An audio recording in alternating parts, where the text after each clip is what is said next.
നമസ്കാരം. ലയണൽ മെസ്സിയുടെ കേരള സന്ദർശനത്തിന്റെ മറവിൽ നടന്ന കോടികളുടെ സാമ്പത്തിക ക്രമക്കേടിലും GST വെട്ടിപ്പിക്കലിലും അന്വേഷണം പ്രതിപക്ഷ കക്ഷിയുടെ ഉന്നത നേതാക്കളുടെ ഉദ്യോഗസ്ഥരായ ബന്ധുക്കളിലേക്ക് നീളുന്നു.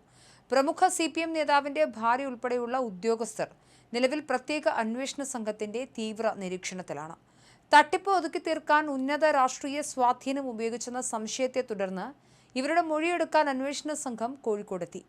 കേസിന് തുടക്കത്തിൽ തന്നെ വൻതോതിലുള്ള GST വെട്ടിപ്പ് കൃത്യമായി കണ്ടെത്തി മേലധികാരികൾക്ക് റിപ്പോർട്ട് നൽകിയത് കാഞ്ഞങ്ങാട്ടെ GST ഇന്റലിജൻസ് ഉദ്യോഗസ്ഥയായിരുന്നു. എന്നാൽ ഈ റിപ്പോർട്ടിന്മേൽ നടപടിയെടുക്കുന്നതിന് പകരം അന്വേഷണ ചുമതലയിൽ നിന്ന് ഈ ഉദ്യോഗസ്ഥയെ അടിയന്തരമായി മാറ്റുകയാണ് ചെയ്തത്.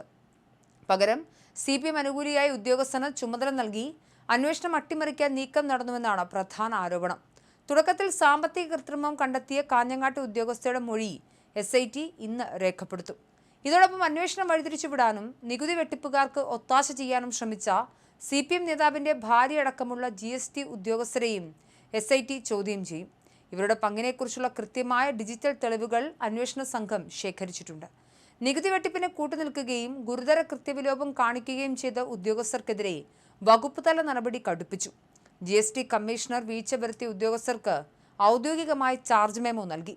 തൃപ്തികരമായ വിശദീകരണം ലഭിച്ചില്ലെങ്കിൽ ഇവരെ സസ്പെൻഡ് ചെയ്യുന്ന അടക്കമുള്ള കടുത്ത നടപടികളിലേക്ക് കടക്കാനാണ് വകുപ്പിന്റെ തീരുമാനം. മെസ്സി സന്ദർശനത്തിന്റെ പേരിൽ സമാഹരിച്ചതായി സംഘാടകർ അവകാശപ്പെടുന്ന 126 കോടി രൂപയുടെ ഉറവിടം തേടിയാണ് SITയുടെ പ്രധാന അന്വേഷണം മുന്നോട്ടു പോകുന്നത്. ഈ തുക ഏതൊക്കെ ബാങ്ക് അക്കൗണ്ടുകൾ വഴിയാണ് ഒഴുകിയെത്തിയതെന്ന് വ്യക്തമാക്കാൻ സ്പോൺസർമാരായ റിപ്പോർട്ടർ ബ്രോഡ്കാസ്റ്റിംഗ് കമ്പനിക്ക് കഴിഞ്ഞിട്ടില്ല. ഇതിന് പിന്നിൽ വൻതോതിലുള്ള കള്ളപ്പണ ഇടപാടുകൾ നടന്നിട്ടുണ്ടോ എന്നും പരിശോധിക്കുന്നുണ്ട്. 2 ഘട്ടങ്ങളിലായി സ്പോൺസർഷിപ്പ് പണം കൈമാറിയതിന്റെ സമ്പൂർണ്ണ വിവരങ്ങൾ state bank of India, reserve bank of India എന്നിവിടങ്ങളിൽ നിന്നും SIT ശേഖരിച്ചു കഴിഞ്ഞു. പ്രാഥമിക പരിശോധനയിൽ തന്നെ വൻതോതിലുള്ള സാമ്പത്തിക ക്രമക്കേടുകളും വ്യാജ ബില്ലുകളുടെ നിർമ്മാണവും സ്ഥിരീകരിച്ചിട്ടുണ്ട്. മെസ്സി സന്ദർശനത്തിന്റെയും മത്സരത്തിന്റെയും സംപ്രേക്ഷണ അവകാശം വിറ്റഴിച്ച വകയിൽ സമാഹരിച്ച കോടികൾക്കും കൃത്യമായ സേവന നികുതി അടച്ചിട്ടില്ലെന്നാണ് കണ്ടെത്തിയിരിക്കുന്നത്.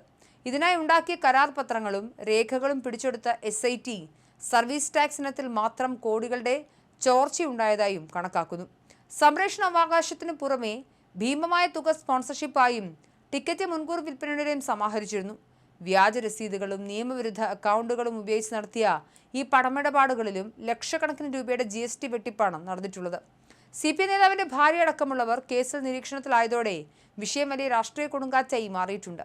GST വകുപ്പിലെ അട്ടിമറി നീക്കങ്ങൾക്ക് പിന്നിൽ ഭരണസ്വാധീനമാണെന്ന ആരോപണവുമായി പ്രതിപക്ഷം രംഗത്തെത്തിയതോടെ അന്വേഷണ സംഘത്തിന് മേൽ കടുത്ത സമ്മർദ്ദമാണുള്ളത്. അന്താരാഷ്ട്ര ഏജൻസികളുമായും മറ്റ് സംസ്ഥാനങ്ങളിലെ സാമ്പത്തിക ശൃംഖലകളുമായും കേസിന് ബന്ധമുള്ളതിനാൽ SIT അന്വേഷണം കേരളത്തിന് പുറത്തേക്കും വ്യാപിപ്പിക്കുകയാണ്. വരും ദിവസങ്ങൾ GST ഉദ്യോഗസ്ഥരെയും മാധ്യമ സ്ഥാപനത്തിലെ പ്രമുഖരെയും വിളിപ്പിച്ചു വരുത്തി ചോദ്യം ചെയ്യുന്നതോടെ കൂടുതൽ അറസ്റ്റുകൾ ഉണ്ടാകുമെന്നാണ് സൂചന.